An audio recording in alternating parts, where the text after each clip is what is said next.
సువార్తధ్వని సిలువధ్వని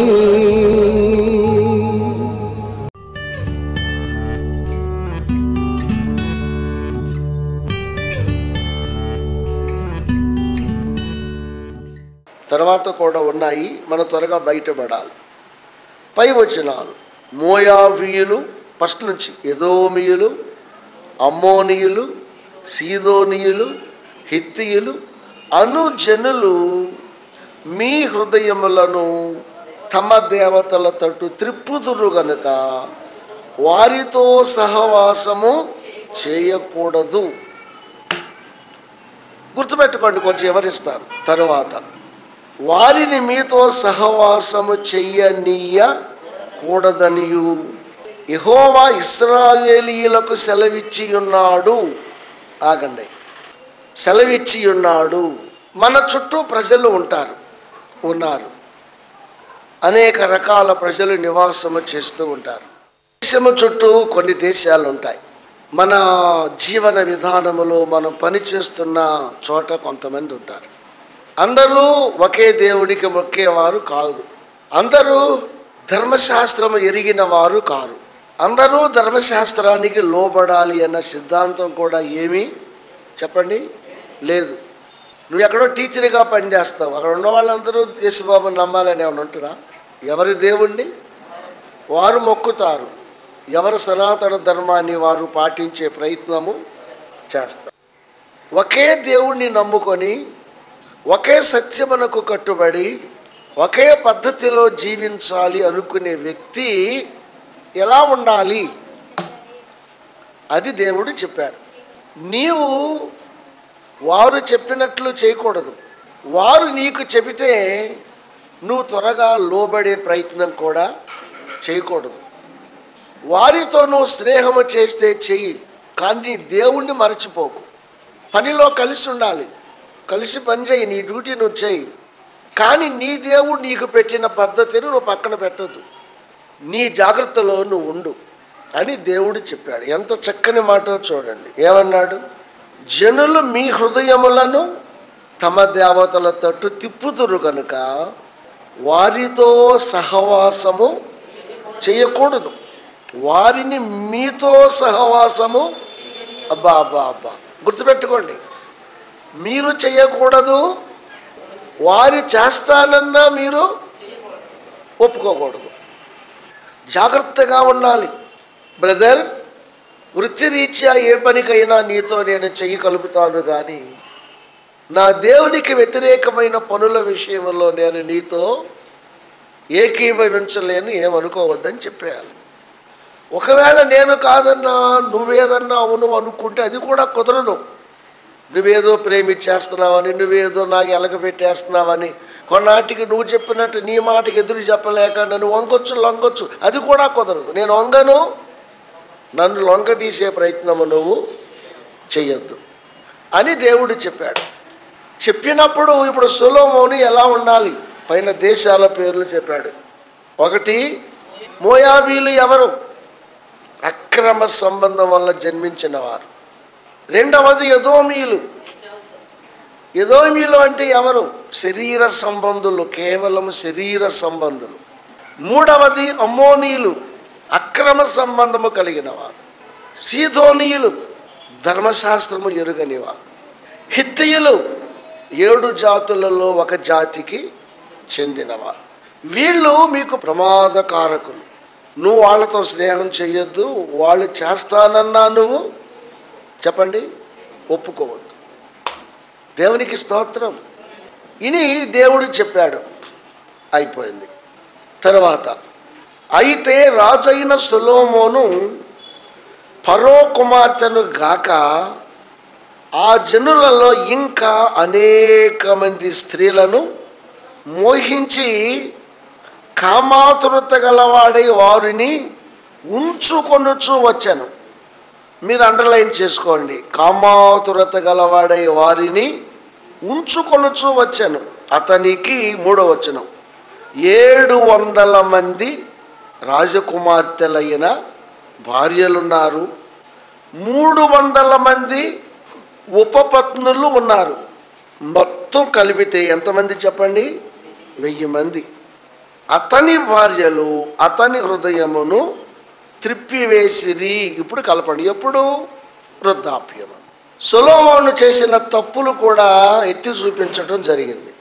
కామాతురత అనే ఒక పదం ఉపయోగించాడు లేఖికుడు.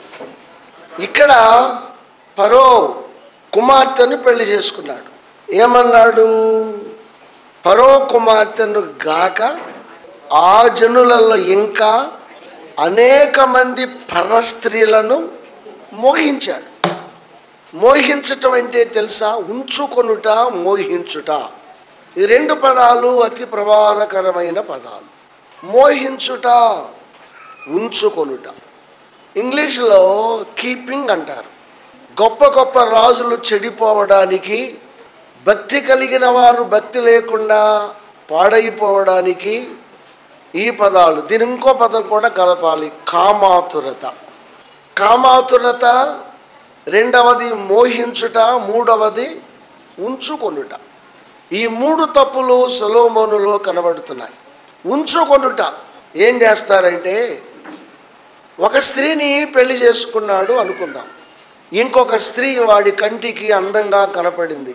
పెళ్లి చేసుకున్న స్త్రీతో కాపురం వాడు సర్ది పెట్టుకొనక, లేక సరి చేసుకొనక, చెయ్యక, తన కను దృష్టికి ఎవరైనా కాస్త అందముగా కనిపెడితే దాని మీద మనసు పారేసుకోవటం, మోహించటం. మోహించిన దానిని అనుభవించటానికి సకల విధాల ప్రయత్నాలు చేయడం. ఈ చెడు బుద్ధి సొలొమోనులో ఉంది. ఎంత క్లియర్గా రాశారంటే, ఫరో కుమార్తెను చేసుకోవటమే తప్పు కాక అనేక మంది కనబడిన దాన్ని నెల్లా, ఆ అమ్మాయి చాలా అందంగా ఉంది, మాట్లాడండి. ఆ అమ్మాయి నాకు నచ్చింది, మాట్లాడండి. ఆమె రూపు బాగుంది, మాట్లాడండి.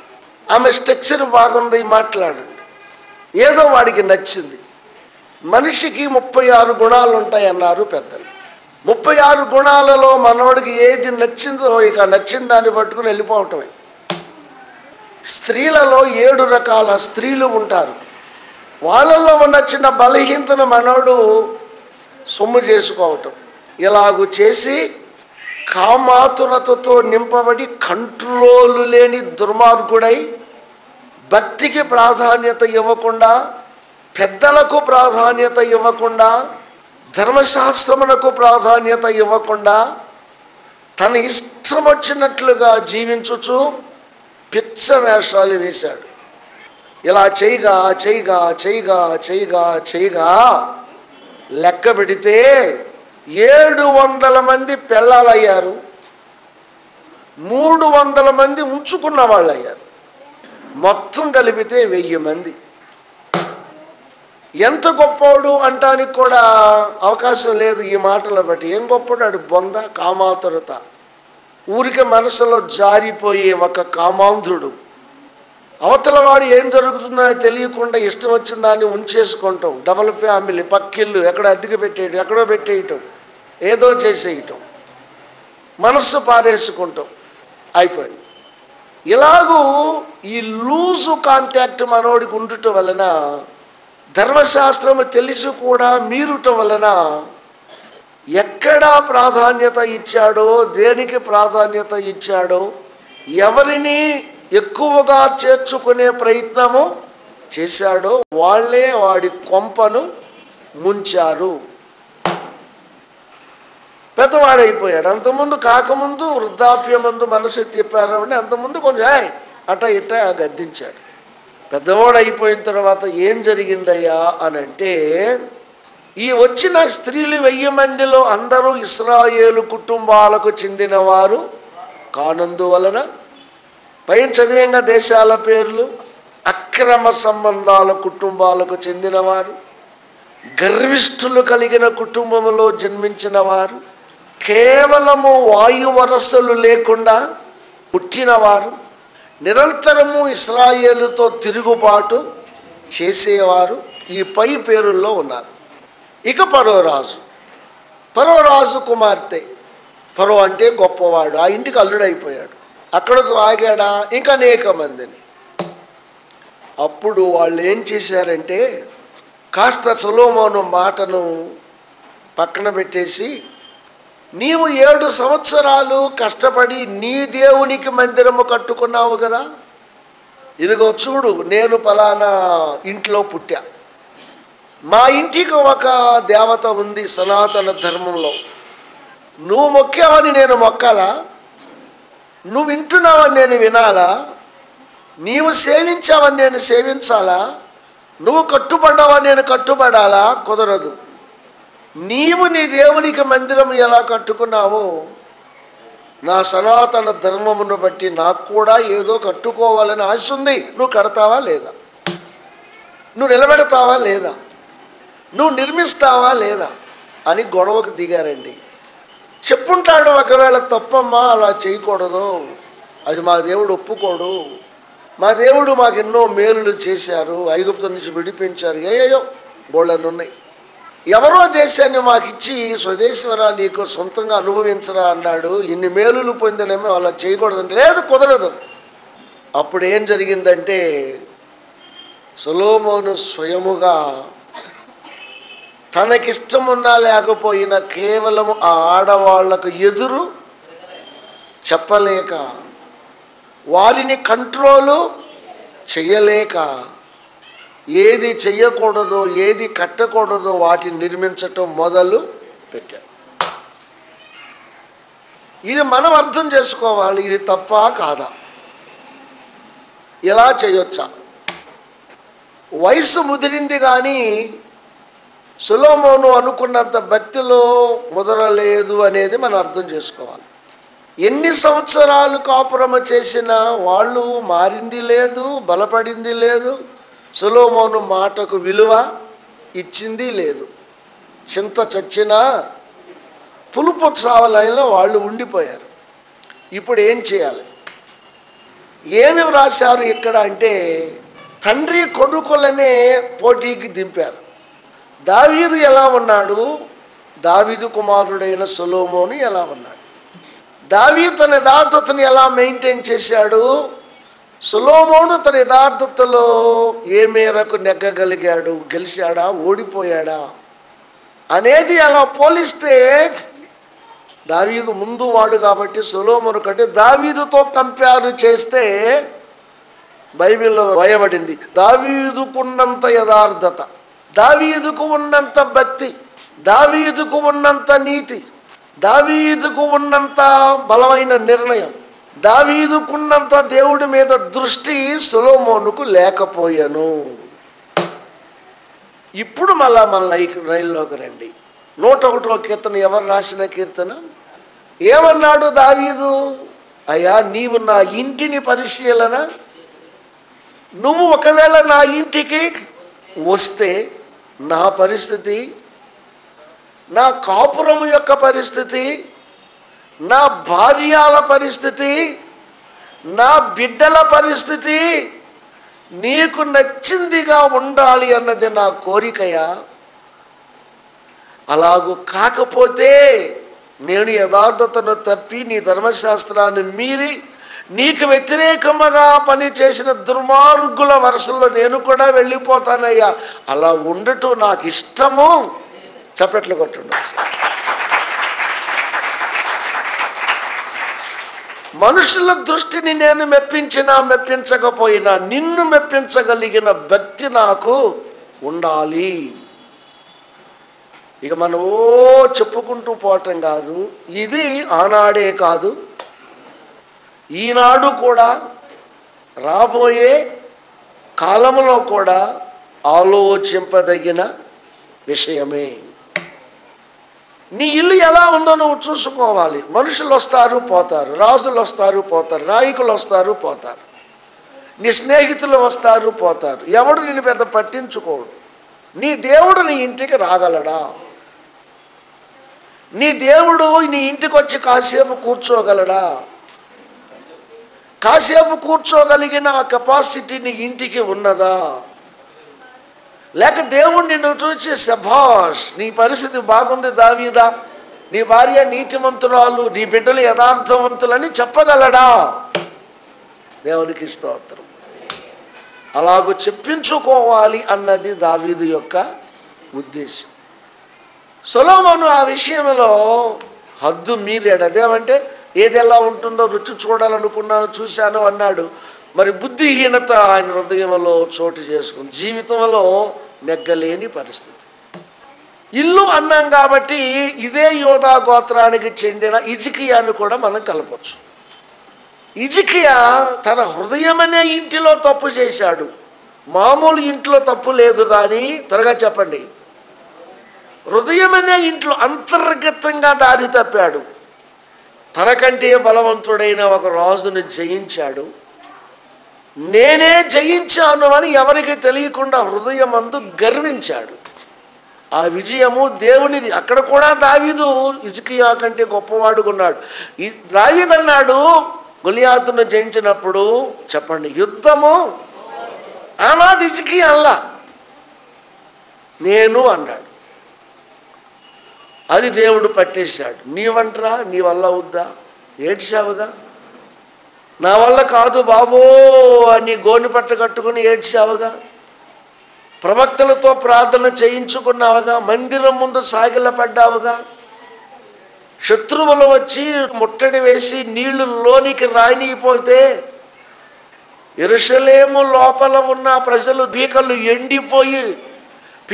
ఎండిపోయి నీళ్లు లేక, నీటి బొట్టు లేక చస్తుంటే, దారులు శత్రువు మూసివేస్తే క్రింద నుండి భూగర్భ జలాలు నీకు అందేలాగా నీ ప్రయత్నాలు నేను సఫలము చేశాను కదా. నేను అంటావేంటి?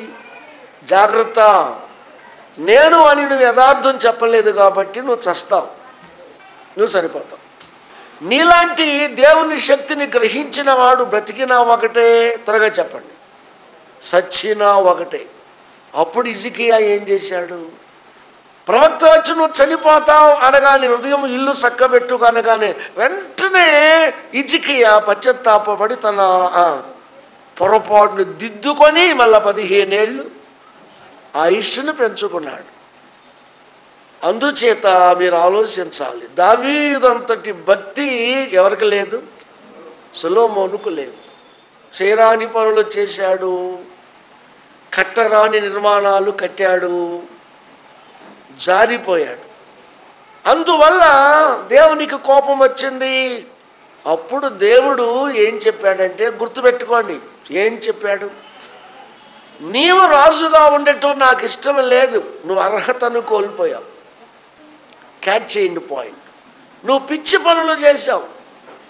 నీ రాజ్యమును తీసివేసి, చెప్పండి, ఏరొక వ్యక్తికి నేను ఇస్తా అంటూ మళ్ళీ దేవుడు చూడండి మళ్ళీ ఏమన్నాడంటే, నీ తండ్రి అయిన దావీదును బట్టి, నీ తండ్రి అయిన దావీదుకి ఇచ్చిన మాటను బట్టి, సొలొమోనా, నీవు బ్రతికి ఉండగా నీ రాజ్యాన్ని నేను చేర్చను, మరి ఒకడికి ఇవ్వను. కానీ నీవు చచ్చిన తర్వాత, నీ కుమారుల పైకి వచ్చిన తర్వాత, నీ కుమారుల కాలములో నీవు చేసిన పాపమును బట్టి నీ బిడ్డలు అనుభవిస్తారు.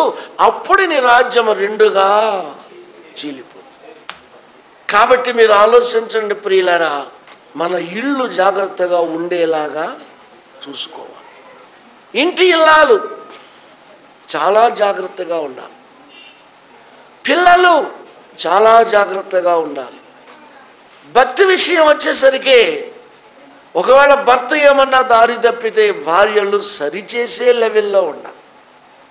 ఒకవేళ భార్యలు ఏమైనా లోక సంబంధంగా ఉంటే వారిని కాపాడుకునే, దిద్దుకునే కెపాసిటీ యజమానుడికి ఉండాలి.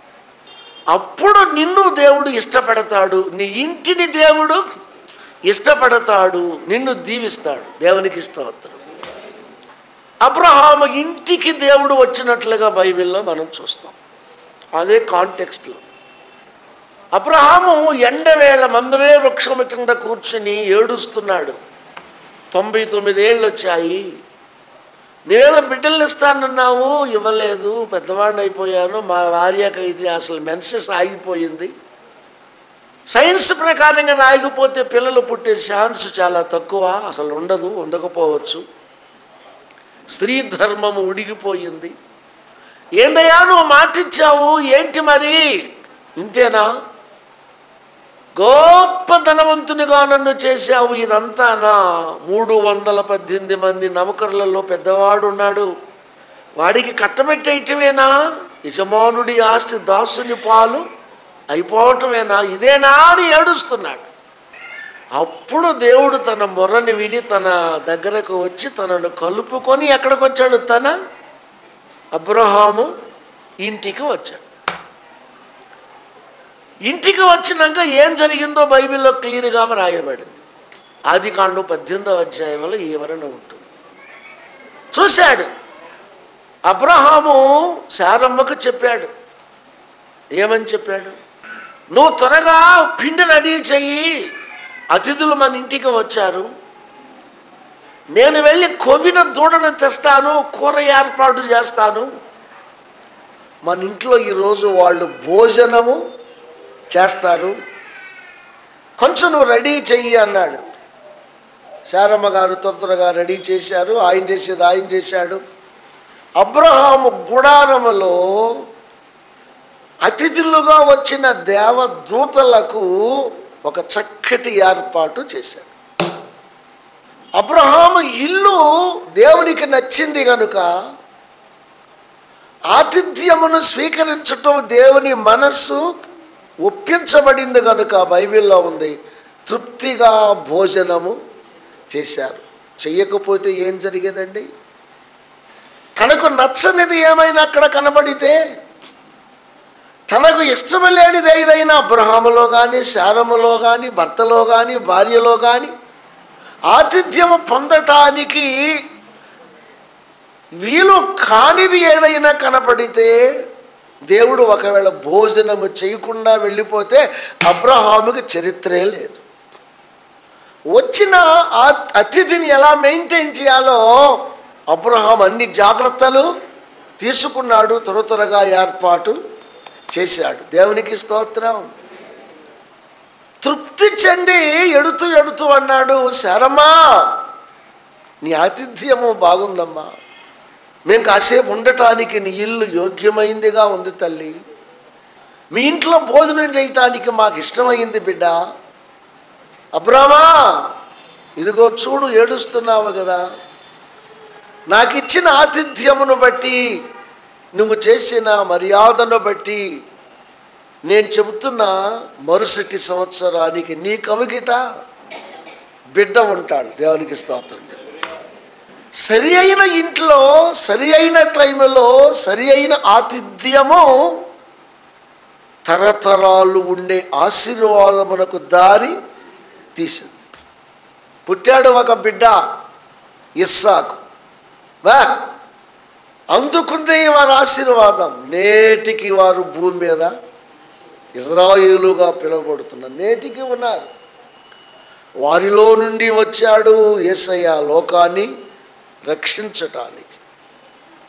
కాబట్టి ఆనాడు వచ్చాడండి అబ్రాహాం ఇల్లు, దావీదు ఇల్లు, సొలొమోను ఇల్లు, హిజ్కియా ఇల్లు. కానీ ఈ పూట వస్తాడా అని అనుకోవచ్చు. క్రొత్త నిబంధనలో పౌలు రాశాడు, మనమే ఆయన ఇల్లు అన్నాడు.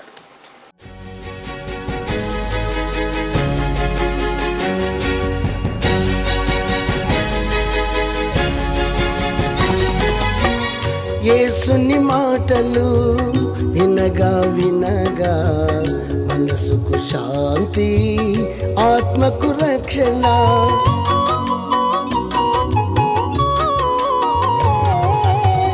యేసుని మాటలు వినగా వినగా మనసుకు శాంతి, ఆత్మకు రక్షణ.